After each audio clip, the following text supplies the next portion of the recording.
Hello everyone, Dave here. And Jerry. And Dan. Alright, and welcome to Hooked on Headwaters. So this week we're going to talk about fishing. We're going to give you our fishing report, Headwaters fishing report. And we also have got a really interesting topic. It's, unless you live under a rock, you've heard about this. It's the cheating episode or thing that happened at the cheating tournament. At the tournament. So more about that after our fishing report. So with that said, I'm going to turn it over to Mr. Jerry. Yeah, so this week Dan and I fished together Monday. I fished Tuesday a little bit by myself, and same thing, fishing topwater plugs. I have not, unfortunately, got that 7-pound fish yet on the topwater plug, but I've still got some days left in October. But Dan and I fished Monday. We had 4 people. We had 2 boats, and listen, we just absolutely smoked them. I mean, I don't know, 60 fish probably between 2 boats? Wow. We had, I think the final count for us was 28 or 29. Okay, Nice. I didn't know for sure, but I knew that it was somewhere around 30 that we had caught. Yeah. And we hit, our biggest fish was 6'7", and I just knew that we had that licked and wrapped up, and we had no worries. And Dan sends a picture. Dan sends a picture over to one of my customers with one of his guys with an 8-pound 11-ounce. So that just put There's that a to big bed. competition between the 2 guys on the man on his boat, and man on mine.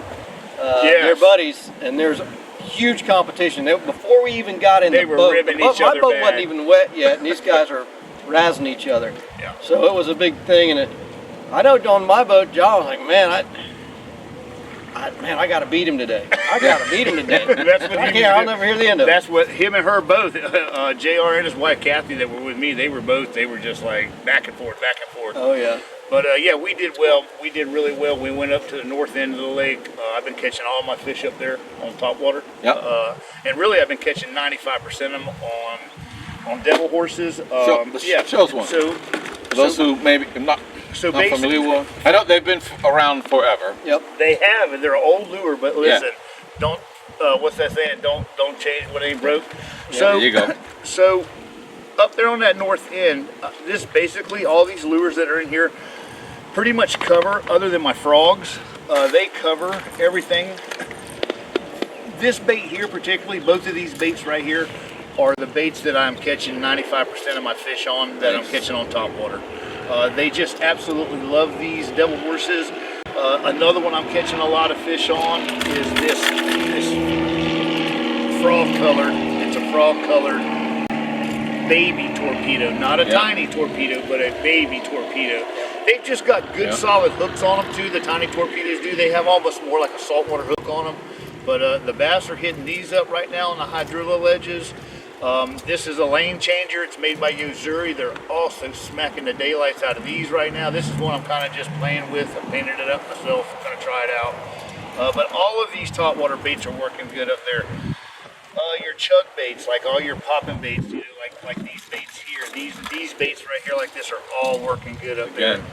And they are at the bottom of every tackle box. They are just chug bugs, pop-bars, I mean, baby torpedoes, devil horses, lures. All these lures, they've been around forever, and they're all working. Zara spooks are working really well up there. Bone color. I actually like the super spook with the 3 hooks, the little bigger. It's actually the saltwater version, but it's doing really good.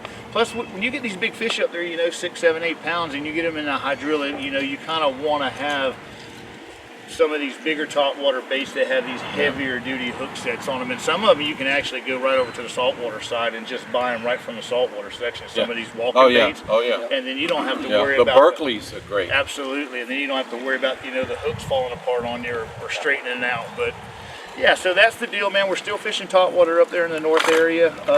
I'm going to be out there Sunday morning fishing with a buddy. Going to do some shiner fishing and some topwater fishing again. Dan's got a trip coming up. But me and this guy here, man, we smoked them. Now that was on shiners. Right, We did and so- best on shiners. We did, and what I ended up doing is right where I was topwater fishing, I had never shiner fished in that area at all, but I had been dying to, and it was just an opportunity. I saw a mat up there that was kind of stretching across the canal, and I was like, you know, let's just throw a shiner here, and if we don't do any good, we'll keep artificial, but you know, let's just see what happens. And I think the very first fish he caught was like 5.5 pounds, and it wasn't but 3 seconds. Yeah. So Dan came over on the other side of the island and was catching fish, and then he ended up going over to the, you know, about the center part of the lake. Yeah. And I stayed right there, man, and we fished for another 2.5 hours and went through 4 dozen shiners and just, I mean, just annihilated them. Yeah, we all ran out of bait before we were done with the day. That's cool. So awesome day, awesome day. The lake looks good, water's clean, especially on the north end it is. It's clean, and Cool. yeah, come fish it. All right. I'm gonna put the Come fishing link. with me. I'm gonna put an Amazon link to the Devil Source and a couple of others below. So check that out. Use the link, please. It's gonna help us out.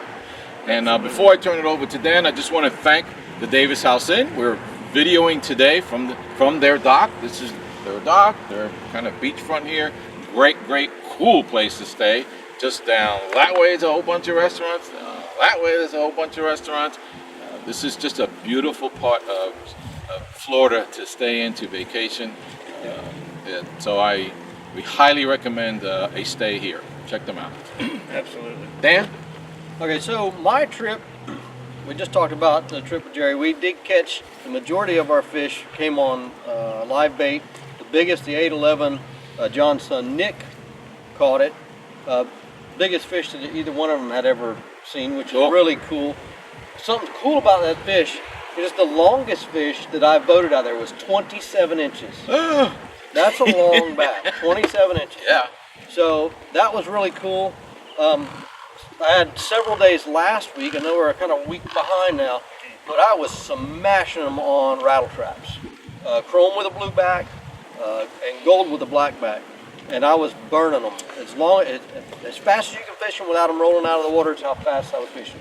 I believe, if I'm not mistaken, the last video we did, you and I went out after the video, Right after we- and you yep, just right. like 17, That's right. like 17 and 17 cast. He got on Yeah, I the rattle did. trap before he finally threw once and didn't catch one. Yeah, but then yeah. he was right back on him again. Yeah. He called me. He said, "Dave, I killed him." Oh, he texted me and he's like, "Get over here now!" Yeah. And I was like, "I'm already at the boat ramp waiting on you. It's dark, fool." Yeah. I fished almost till dark. I had one little spot that I fished many times and it's never been that good. And it was just a little odd thing and repetitive casts at the same place. It was a school of fish there. I caught 17 fish in 17 casts. And then I missed the 18th cast, nothing, 19th, we're back in it again. I think I caught 25 there, then I moved down and I've started picking them here and there, all on the chrome and blue rattle trap. That seems to be the go-to rattle trap, I think, for the lake is the blue back and the chrome. Yeah. You know what I like about the rattle trap? I feel like it causes a reaction strike. Yeah. The fish just, they've got to bite it, you can't help it. Also, we caught some this week on it. And, you know, in the afternoon when things started getting difficult, I was throwing the swimming worm, which I talk about all the time. It's pretty simplistic, but I'm really doing pretty well on the drop shot. John caught like 5 fish right at the end of the day on a drop shot. I've never. It's not something we see at Headwaters. Yeah, Well, it's well, more it is when Bill comes down from Yeah, Montana. we have a client. I take him that's kayaking right. fishing. I take him kayak fishing, and Dan takes him out. And he with kayak fishing. He says, "Hey Dave, I'm going to try a drop shot." I said, I looked at it. Well, okay, you ain't going to get anything, Guess but the high drill is go all for you it, man. gonna Go get. for it. Sure enough, boom, boom, boom. He takes out this little pink worm. Yeah, and that's the Like thing. that. It's pink. They're pink too. Most of them are too. Yeah. So I said, "There ain't no way this kid's gonna get fish." Sure. Sure enough, in no time, boom, boom, boom, boom, boom, boom, boom. He was on, man, a nice, almost 6-pounder. When I think of drop shot, and I think of up somewhere in the northern states in clear, deep water, fishing rocks in 70, somewhere out of the state of Florida. Man, Yeah, and right, finicky, right, and finessing. I mean, 6-pound test, and they're just. That's how I think of drop shot. Not I banging still it use my 20-pound braid, but I have fluorocarbon tied on. So, Bill, you made me a believer. So how are they doing it in Headwaters though? Are you just dropping it like on the hydrilla ledges like you would have I wormed? fish in the same areas I fish in regular Texas ringworm, but I do have more of a focus on the deeper edges. But you know, it's pretty darn effective. You know, I enjoy it. I'm a believer. then, you know what's cool is you throw up. You don't have to throw it on a spinning rod. You start using a lighter spinning rod, it can make things a little more fun, especially when you hook a big fish. Oh yeah. You know, the live bait this week was on fire, and then drop shotting. Some on the rattle trap this week. Last week, the rattle trap I had. Matter of fact, when the morning after I caught all those fish, I took my kids out there, and they were catching bass in the same spot. And we also caught 10 specks. Some of you guys up north call them crappie. And I caught all those on jigs. So the fish were just on a feed there that day, and I've been back and done it since. Matter of fact, I was there the day before yesterday, took my aunt and uncle out. I got one speck there. How about that? And we got a couple small bass. They had them fishing minnows. And frankly, guys, I ended up hunting around. We were pan fishing. We went to and put the boat on the bank and walked over to the back of Farm 13 there. And the water's still moving. Did you catch specks there? Did not catch any specks. But you tore them bass up. Well, they were using minnows. We caught several bass. I was throwing a jig. Several bluegill. And unfortunately, caught 3 Mayan cichlids there. It's the first time I've caught Really? cichlids. Oh, they made their way in there, huh? How many spots on them? Just the one back there? There's one spot that kind of got an orangish color to them. Yeah. They're really good to eat, guys. So if you catch them, either throw them on the bank or eat them. They're invasive. We don't need them here. They've taken over South Florida. They're in Farm 13. Really? We were catching them 10, 12 years ago. We would actually, there'd be a group of us would go down every year, and we would go down south. Ronnie was one of them. Yeah, Ronnie you catch more than you want to clean. Well, we would go down there literally with 2,000 crickets and come home with these big chests just filled to the top. And you can still do that. Yeah. Just a piece of information on that. Typically, it's in the summertime before the heavy rains, where all the water on the flats has dropped, and you fish the canals. So now the majority of the fish are all in these canals. And they fight. They fight real good. You can catch them on a fly rod. You can catch them on ultralight. You can catch them on live bait like crickets. Love crickets. Minnows. Interesting enough, I was on a kayak trip, Crane Creek, which is in Melbourne, Florida, in the back, and I'm casting a little 3-inch paddle tail, and boom, boom, boom. What the heck is this? And it was a cichlid. Really. So it was a cichlid. That's unfortunate. Yep. They're back in there. They're starting to show up. But eat them. They're good. They're good. What will they do though? I mean, what kind of harm will they? In my opinion, I'm not a fish like a bluegill. I would think that eats crickets and minnows and stuff like that. I mean, if you can catch hundreds and hundreds and hundreds in a spot, I mean, you got to think about what that's doing to the forage in the lake. I'm not a biologist, fisheries biologist, but I can don't tend to be a rocket scientist. Yeah. Right? If you guys know, comment below. I would think what's going to happen is they take up a certain amount of the forage that the small bluegill and bass feed on. Sure. Absolutely. The small juvenile bass eat a lot of the same things, so it could be very detrimental. Well, we'll see what happens. Interesting. Yeah, that is. That's interesting. And if it gets real bad, we'll just be running cichlid trips. Yeah. We will be too, because don't think people don't like to catch them. Oh yeah. They're It goes in a frying pan. Oh, and they are good. White meat. Yeah. When you cook them. Now, when you clean those guys, a little orange looking. little orange. They're okay once you cook them. They're good. They're really, really good. I think they're about as good as They are. Well, So that's my fishing report. I got a trip tomorrow and Saturday. You heard it, guys. Book your trip, man. Yeah, man. Come see us. The season's here. It's full. It's fishing time. These fish are already, like I said last week, they are already in places where I look back on my phone and dates, and okay, there's a 6-pounder, there's an 8-pounder. Okay, that was this time last year, this week last year. So these fish are already back in the areas that they were in this time last year, and here we go. So, how's the canal? Last week we reported there was things were bogged in certain spots. What's going on? I was out there day before yesterday. Today is Thursday. I was out there on Tuesday. I have been running at the second cut through, and I had a big map blowing there, and I was having to break through that.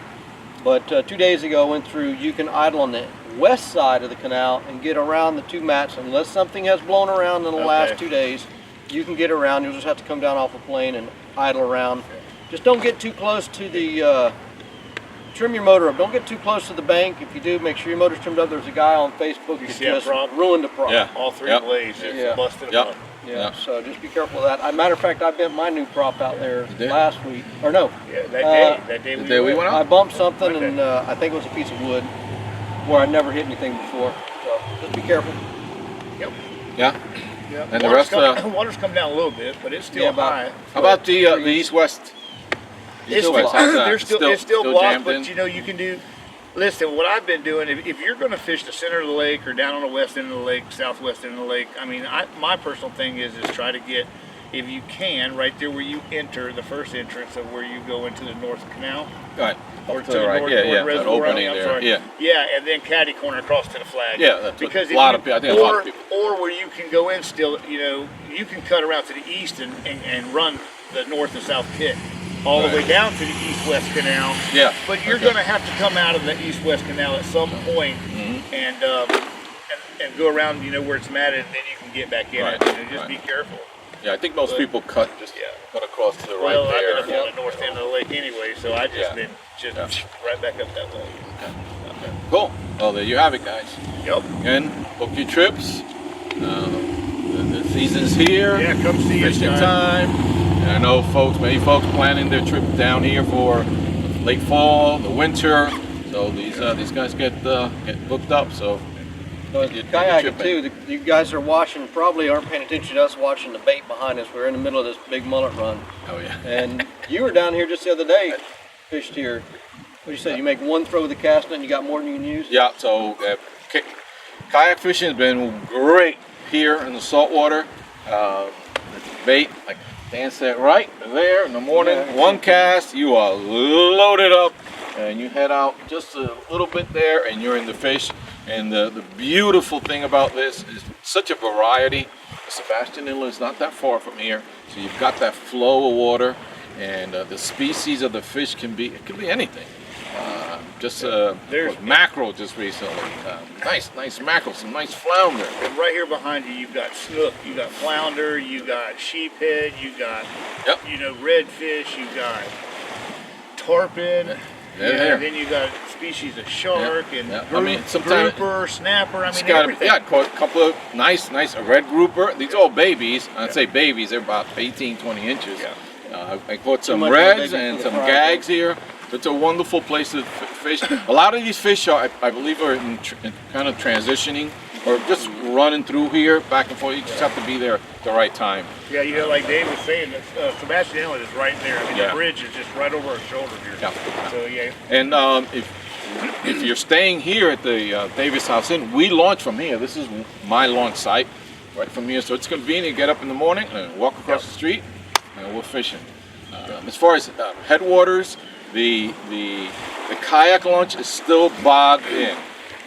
I'm hoping that St. John gets their beater there. they have a it's an airboat. It's an airboat with kind of this beater thing that they used to clear out, and they really need to get in there and clear that out. I'm surprised, to be honest with you. It's just bogged in. I'm surprised they haven't even come out here and done anything with them yet, but I'm sure they'll get to it. So if you are a kayaker, you can launch from the Headwaters boat ramp. Go down, I'd say not even half a mile. Off to the left, there's what we call the bay. Nice area, nice opening in there. There is fish there. Always good fish. I've never got snuck in there. Just beyond that, there's a cut through. Jerry actually ran that. Just past you, right. You can get in there right now. Here Water's months really ago, high. you couldn't do it. They're caught fishing. Yeah. And if you got the legs of the motor, you can keep going and fish the pits. Well, that's what Dan was just saying. There's right past the bay is where I usually cut in because of the blockage. Right. So you can cut in right there, and actually in a kayak, you can fish that, and that will run you on out. You'll go through some flooded palm trees, and you can actually run that all the way till you get to the pits, and you can fish all of that. You can see in there where the old strips, the furrows, and the farm was, and you can just see. You'll see matted hydrilla, and you'll see just a clear pass. Matted hydrilla, clear pass. And it's just the old rows, and every one of them is basically a ditch and a hydrilla line. I mean, they're just fish galore. You go in there and throw like any of them top waters I was just talking about, a frog, and you're like you said, you're only paddling. You're only what? Quarter mile. Yeah, 10 minutes from to that area. So it's right there. Well, again, I warn kayakers, if you're a novice kayaker, be careful. Wear high visibility clothing, high visibility life vest if you can. Flag. Fly that flag. Because it's a narrow channel, 60 to 70 feet maybe, Wide. and you got boats coming and going, and so you need to be careful about that. Make yourself seen. Yep. Make sure you're visible to everyone around you. Stay safe, and it'll work out. It'll be a fun day. The other option is to go to Stick Marsh. Yep. Now the north end of Stick Marsh, I need to try it again, but as of 2 weeks ago, a week and a half, it was mud. Yeah. But the West. west side of it was pretty good water, Yeah. good fishable water. And then we still have one culvert pipe, people. If you come into town right now and you want to put in at the Farm 13 Stick Marsh boat ramp, Yeah. and then run back to the west corner of the lake, there is still one culvert pipe running back there, and it's enough. There's just, I mean, they are just catching fish back there left and right now. They're catching them yo-yo and rattle traps off the bottom, just yo-yoing them, reeling them, and yo-yoing them. They're catching them on shiners, free lining, every topwater plug known to man. They're catching them on worms down deep. So, I mean, if you can get in there, I'm sure it'll probably be open. We got some rain in the next couple of days coming in again. We got a front. They're probably keeping them gates open, or that one open. And as long as they keep it open, you can catch fish in that area. Yeah. All right, so let's move on to the hot topic of the week. Actually, of the last 2 weeks, right? Yeah. So, as I said earlier, unless you've lived under a rock, you've heard about the walleye tournament cheaters. And now other cheating events have come up. They just had a couple in Gunnersville in Alabama. Now, this must have, I don't know the exact date. This happened because these guys went to jail.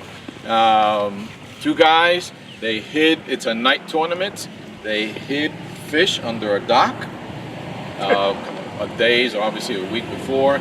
During the tournament, late at night, in the dark of night, all their boat lights out.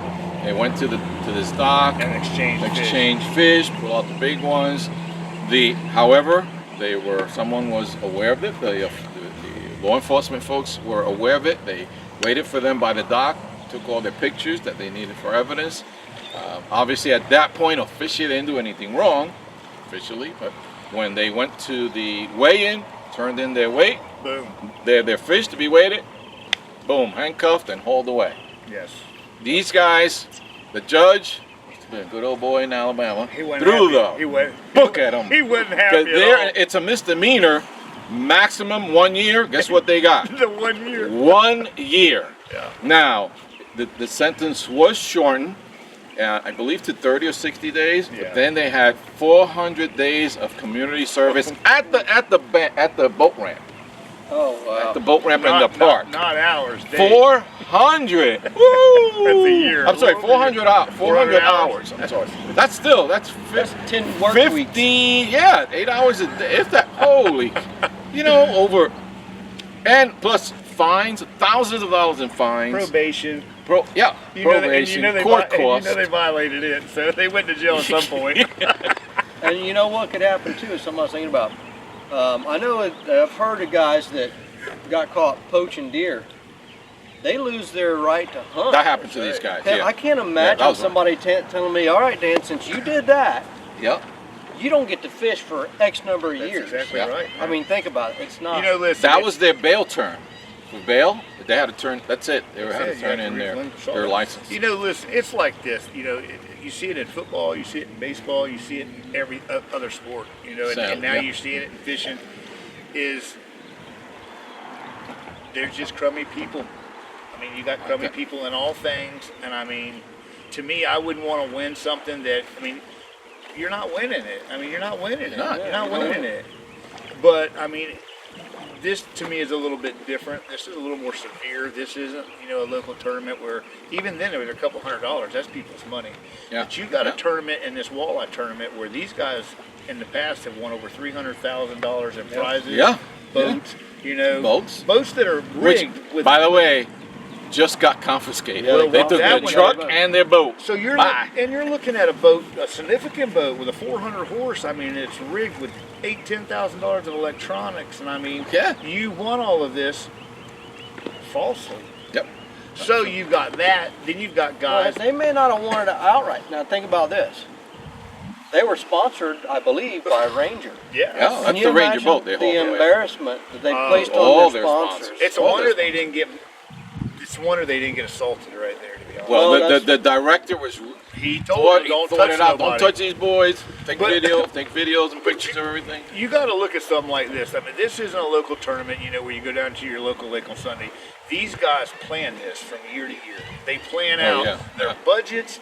They plan out, you know, how many thousands of, you know, for these guys to fish a walleye tournament series for the whole year, if they don't win a penny, Yeah. probably looking at $65,000, $70,000. Well, they're talking about investing in a truck, investing in a boat, investing all the gear. When these guys have got little ones at home and they've got their wives at home and they're on the road and they're fishing and they're trying to make this work and they're spending every last dime, and they would have won if you had not have cheated and you did and they lost.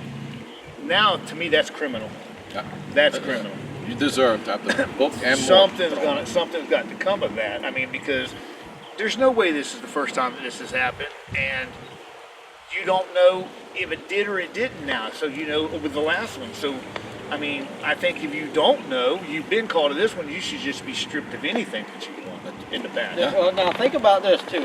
I'm kind of, you know, I'm thinking about what are these guys' lives going to be like? Because I'm thinking, man, the ramifications of doing But this. that's good that these young kids that are coming up in the They sport can now see can it. see this Absolutely. is what happens Yeah, but you know what the problem is? in life. Yeah, the love of money is the root of all kinds of It evil. is. Okay, so these, especially you got young guys getting in tournaments, you could be tempted to try to cheat. But one, if you suck, if you can't catch and win it on your own, that just means you're not good enough. That's right. And That's right. you really suck if you have to cheat. But you know, we got a big integrity problem in this country. Yeah. You know, and it's like I'm thinking about, man, these two guys, I think they're married. What if they got little kids? They're in a bad daddy's way going to right jail now. because he cheated. Their lives are falling apart. Right. You know. And you know, in my opinion, cheater is a cheater. Right? If you cheat, if you stoop so low to cheat at a fishing tournament, I'm going to go ahead and say it. You're cheating in life. You're cheating in your job. If you're employed, for those guys' employers, I got to figure they're cheating me. They're cheating me out of time. I think if they have a business, I got to figure if I'm their customer, you're cheating their customers because a cheater is a cheater. Well, you Suspect know, in everything. Yeah, suspect. Everybody's built a certain way. You know, I think from your upbringing, and I think once that's distilled in you, and that's who you are.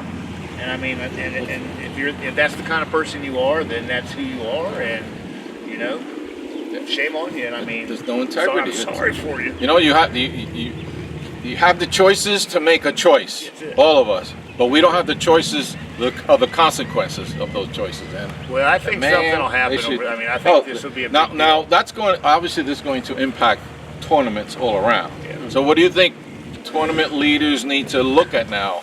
Well, you know, to be honest with you, I mean, I'll just be honest with you because I watch the bass and I still follow a lot of snook fishing and stuff like that, but I don't really follow the walleye fishing that much. It's a big up north, you know, Yeah. Wisconsin. Well, I think it's places going to like that.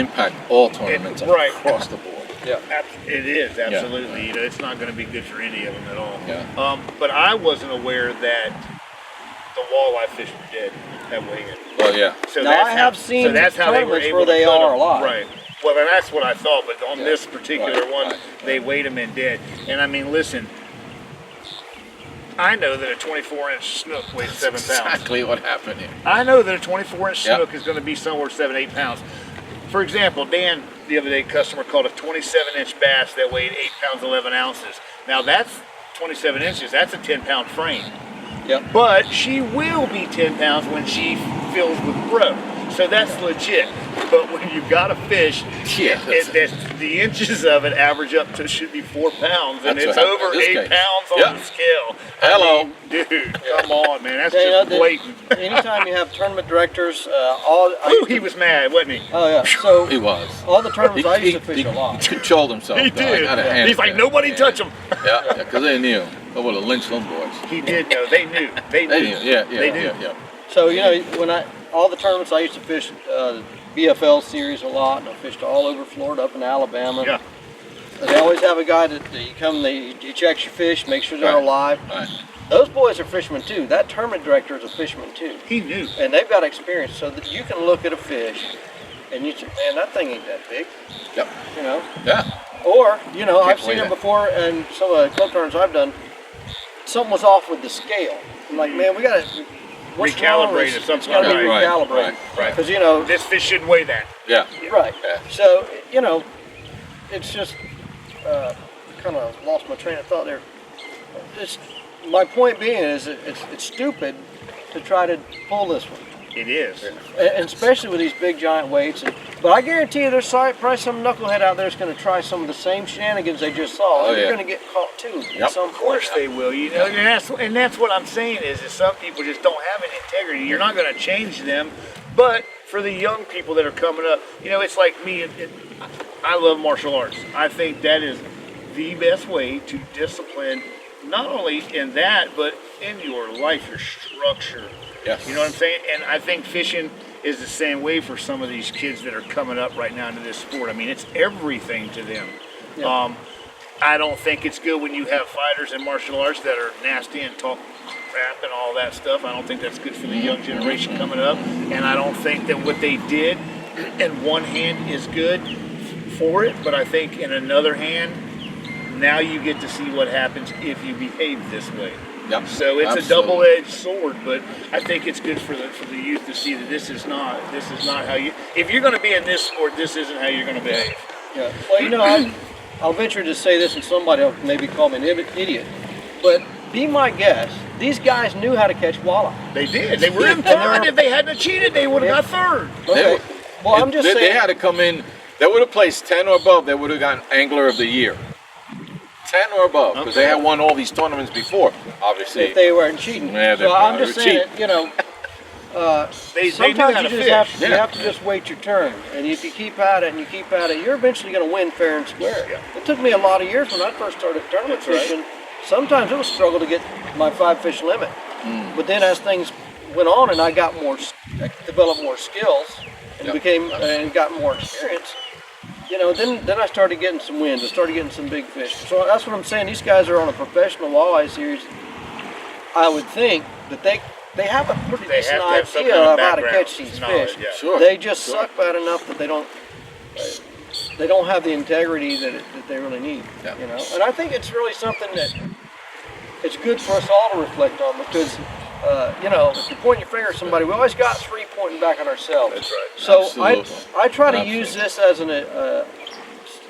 when I see stuff like this, maybe we should examine ourselves. I'm not saying that we're cheating on something, but how deep is our integrity? You know, so I think, man, it breaks my heart for my kids to see me going through this because Daddy cheated. Yeah. So That's I think, and I know that is a big problem in our nation. And especially directing us men, Yes. we need to have integrity. We need to have integrity with our You gotta wives, stand for something. You in know front what of I'm our saying? You got- kids, at our places of work. We got to have integrity, guys, because this is what happens when you get distracted by Greed. money and It's fame. Greed. It's greed. Yeah, You know, it's greed. it's like Dan was just saying too. You know, I don't look at, you know, let's say you fish 25 tournaments before you win.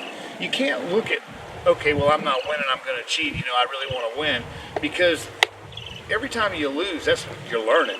That's how you learn. Yeah. How you going to get any better if you don't lose? I mean, you got to lose to grow. You can't look at it as a loss. You just look at it as growing. So you try different tactics on the next tournament. You know, you don't do the things you did in this one or whatever, but to go out there and just do that, I mean, you're never going to get any better than you are right now at this moment. Right. Everybody will That's right. think you're a winner, but Yeah. you don't know anything.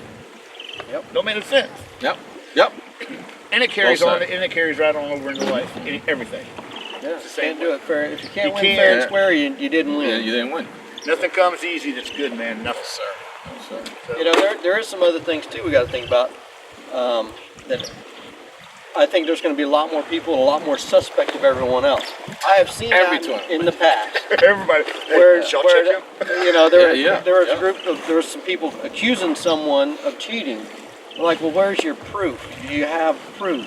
No, I think they're just cheating. Well, that's they had proof on these boys. Yeah. Yeah, So but these guys. again- But the interesting thing is there were many in that circle, the walleye, that suspected these guys. Well, as soon as the one fish was waiting, of cheating for a long long time. time. the Yeah, it's a director long was time. trying to give face value, but when they threw the fish up there on the scale and it yeah. said 7 pounds, the one guy in the audience said, "Come on, man, there ain't no way." And then the director said, "Give me a knife. Give me a I need to knife." look at those fish.